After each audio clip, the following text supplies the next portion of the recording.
श्री हरिवंश सद्गुरुदेव भगवान के चरणों में प्रणाम। आप सब प्रेमी भक्तों के चरणों में कोटि कोटि प्रणाम। आज की वीडियो में मैं बताने वाला हूं आपको अपनी जर्नी कि कैसे मैं सांसारिक जीवन को छोड़ करके परमार्थ के जीवन में आगे बढ़ा, कैसे गुरुदेव भगवान की कृपा प्राप्त हुई और कैसे श्यामा श्याम के चरणों का शरणागति मुझे प्राप्त हुई पूज्य श्री सद्गुरुदेव भगवान के आशीर्वाद से, और कैसे मेरी दीक्षा हुई। पूरे वीडियो में बात करेंगे, डिटेल में बताऊंगा कि किस प्रकार से मुझे दीक्षा प्राप्त हुई। तो वीडियो को बिना स्किप किए आप देखिएगा तो आप भी समझ पाएंगे। अगर आप दीक्षा के प्रोसेस में चल रहे हैं तो आपको मालूम पड़ जाएगा कि कितने दिनों में या किस कंडीशन पर आपको गुरु दीक्षा प्राप्त होगी। क्योंकि देखिए, मैं भी जब गुरु दीक्षा के प्रोसेस में था तो बहुत ज़्यादा उत्साह मेरे अंदर रहता था कि कब मुझे दीक्षा मिलेगी, कब मुझे तिलक लगाने की परमिशन मिलेगी, कब मैं अपने संप्रदाय का तिलक तो धारण कर पाऊंगा और कब मुझे पूज्य श्री सद्गुरुदेव भगवान से गुरु मंत्र प्राप्त होगा जिसको मैं जपूंगा, और श्यामा श्याम के चरणों में शरणागति कब मुझे मिलेगी। ये बहुत सारे संशय रहते थे। तो देखिए, बात है सन 2022 की अक्टूबर की। पूज्य श्री सद्गुरुदेव भगवान को मैं 2022 में करीब मई या जून की बात है, उस समय मैं YouTube के माध्यम से पहली बार मैंने देखा। तो गुरुदेव भगवान शास्त्र के अनुरूप उनकी जो भाषा शैली थी, वो जो शास्त्र में वाक्य होते वही वाक्य उनके रहते, तो मुझे समझ में नहीं आता था। तो मैं क्या करता, जब वीडियो तो सामने बार बार आता था लेकिन मैं थोड़ा सा देखता था, फिर मैं स्किप कर देता क्योंकि मेरे बाउंस होने लगता था, मैं समझ नहीं पाता था। लेकिन फिर वीडियो देखते देखते एक दिन मैंने वीडियो देखा जिसमें पूज्य श्री सद्गुरुदेव भगवान ने कहा था एकांतिक के दौरान के आप अपने 24 घंटे में से मात्र 24 मिनट जो है मुझे दे दीजिए। यानी कि 24 मिनट जो है सिर्फ आप पूरे 24 घंटे में नाम जप कर लीजिए, राधा नाम। तो मैंने क्या किया, मैंने 24 मिनट का जो नाम जप होता है वो पहले प्रारंभ किया। और जो मैं कहते नहीं कि जब कोई जानकारी नहीं होती है लेकिन लड़खड़ाते उठते गिरते बैठते जैसे भी हो, बस पकड़ दो एक बार प्रभु के चरण।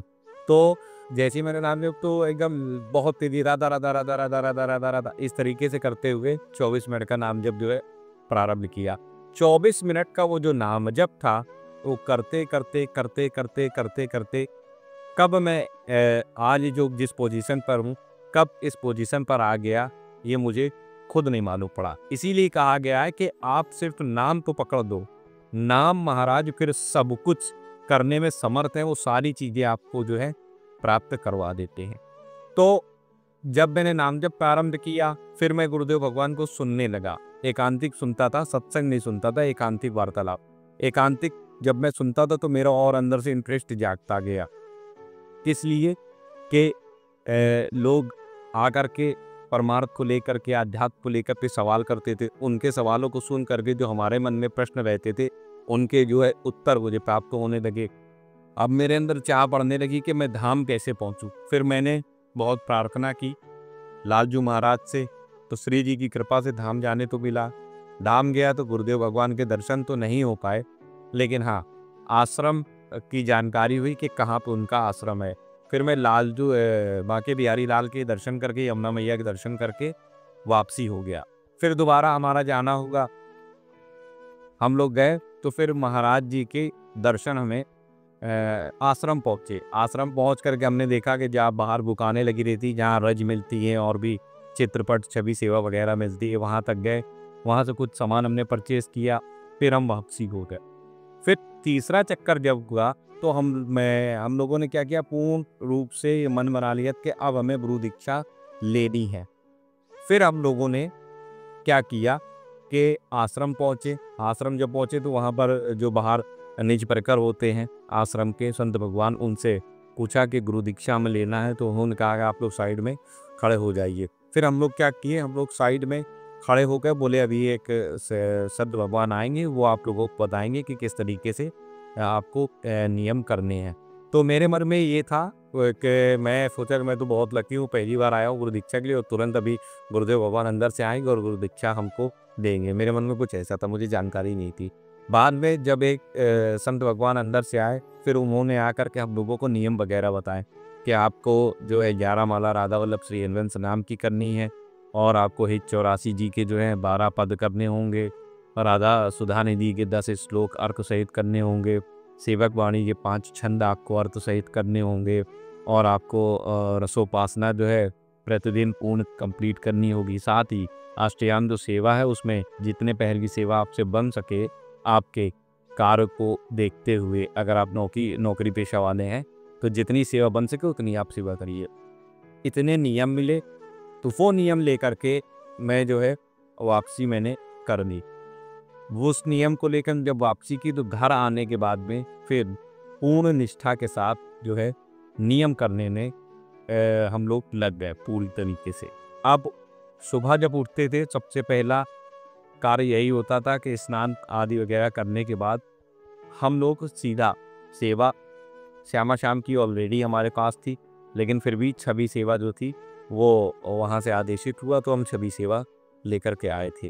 तो हम श्री विग्रह की सेवा करते थे। सेवा करने के बाद जो नियम के दिए गए थे उन नियमों को हमने करना प्रारंभ किया। शुरुआत में थोड़ी सी कठिनाई हुई क्योंकि संस्कृत इतनी अच्छी थी नहीं, तो राधा सुधा निधि जो है उसको करने में बहुत प्रॉब्लम होती थी, वर्ड समझ में नहीं आते थे किस तरीके से, लेकिन गुरुदेव भगवान के चरणों के बल से करना प्रारंभ किया और धीरे धीरे फ्लो आने लगा गुरुदेव भगवान की कृपा से।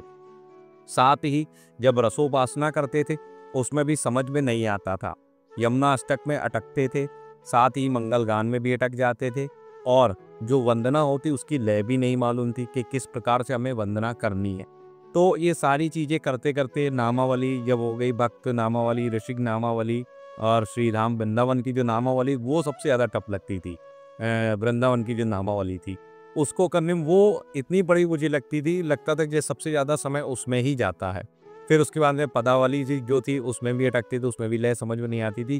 खैर गुरुदेव भगवान के चरणों का आश्रय ले करके जो नियम दिए गए थे उनको करना प्रारंभ किया। फिर आए सेवक वाणी में, तो सेवक वाणी गायन नहीं कर पाता था, क्लियर आपको बताऊं, मैं सिर्फ पढ़ता था, पढ़ करके अर्थ जो है उस अर्थ को पढ़ता था, लेकिन प्रार्थना करते हुए गुरुदेव भगवान के चरणों में, श्यामा श्याम के चरणों में कि समझ में कुछ नहीं आ रहा, बस जो नियम दिए गए उनको फॉलो कर रहे हैं। तो इस तरीके से नियम करते रहे।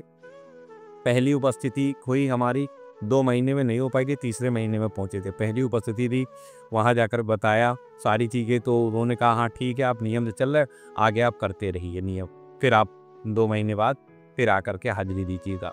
फिर हम लोग चले गए, फिर नियम अपने चलते रहे, श्यामा श्याम की परिचर्या चलती रही, जितना जैसा समझ में आता था सेवा करते रहे।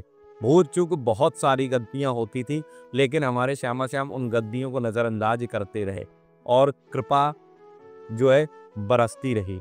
उस कृपा के बल से चलते रहे, सेवा करते रहे, नियम करते रहे।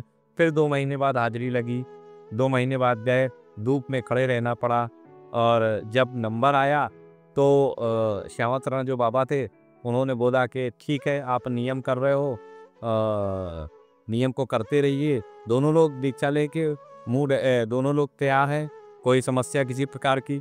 हम लोगों ने कहा कोई समस्या नहीं। बोले ठीक है आप नियम करते रहिए फिर आप आइए। तो मन थोड़ा सा दुखी हुआ कि हम अपनी इतनी निष्ठा के साथ जो है नियम कर रहे हैं और पूरी निष्ठा रखने के बावजूद भी हमें वापसी कर दिया जा रहा है, नियम आपको दीक्षा नहीं प्राप्त हो रही, आखिर क्या कमी कहाँ रह जाती? तो वहाँ कमी जो थी वो अहंकार की थी। अहंकार क्या था कि हम जितने अच्छे तरीके से नियम करते हैं, हमको ये लगता था कि कोई उतने अच्छे तरीके से नियम नहीं करता होगा, लेकिन बार बार अहंकार को जब चोट पहुँचती थी ना, तब समझ में आता था कि हम अपने अहंकार में आगे बढ़ रहे हैं और हमारा अहंकार बहुत ऊपर है। और जब वहाँ पहुँचते थे, जब लोगों को देखते थे कि कुछ लोग 2 महीने, 4 महीने, 6 महीने से आ रहे हैं, उन लोगों को परमिशन दे दी जाती थी, टोकन मिल जाता था दीक्षा के लिए। तो दुखी भी होते थे, लेकिन बस प्रार्थना करते थे और वापसी कर लेते थे, फिर नियम में लगे रहते थे। फिर करीब चौथा चक्कर जब लगा था, चौथे चक्कर में टोकन प्राप्त हुआ था। फिर जो है माधुरीदास बाबा जी के दर्शन प्राप्त हुए। दर्शन प्राप्त होने के बाद उन्होंने फिर बोला कि ठीक है आप नियम को करते रहिए, फिर अगले चक्कर में आइए हाजिरी दीजिए। फिर जो हमारा लास्ट चक्कर था, 5वां चक्कर, 5वीं जो उपस्थिति थी, उस 5वीं उपस्थिति में पहुंचे, नवल नागरी बाबा जी के दर्शन हुए, उन्होंने परमिशन दी और हमारी 28 जून 2024 को गुरु दीक्षा जो है कंप्लीट हुई। तो देखिए सब कुछ निर्भर करता है हमारी निष्ठा पर, कितनी निष्ठा के साथ हम जो नियम प्रदान किए गए उन नियमों का पालन कर रहे हैं। जितनी निष्ठा के साथ बिना गैप किए, बिना आलस्य किए आप जिस प्रकार से नियम करते रहेंगे, उतने जल्दी ही आपको श्री जी की कृपा प्राप्त होगी और दीक्षा आपकी जल्द से जल्द हो सकेगी। वो कब होगी? वो उसका कंडीशन है कि जो हमें नियम दिए जाते हैं, उन नियमों में किसी भी प्रकार का प्रमाद ना करते हुए पूर्ण निष्ठा के साथ हम नियमों को करते हैं। क्योंकि देखिए, जितने भी संत भगवान वहाँ पर हैं, वो आपको देख करके आपकी स्थिति समझ लेंगे कि आप किस प्रकार से नियम कर रहे हैं। और संकुच भाव जो है प्रदान करने वाली श्यामा जो है, वो हृदय में स्वयं भाव प्रकट कर देती हैं कि हमें इनकी दीक्षा होनी है या नहीं होनी है, अभी इनको समय लगेगा या नहीं लगेगा। तो हमें अपने जो नियम है वो ईमानदारी से करते रहने। तो कुछ इसी प्रकार से जो है मेरी गुरु दीक्षा हुई। आप लोग भी जो लोग प्रोसेस में चल रहे हैं, आप लोग भी अपने नियम पूर्ण निष्ठा के साथ निभाते रहिए। श्री जी कृपा करेंगी तो आप लोगों को भी बहुत जल्द गुरु दीक्षा प्राप्त होगी। मैं तो अगले वीडियो में नई जानकारी के साथ, तब तक राधा वल्लभ, श्री हरिवंश सद्गुरुदेव भगवान की जय।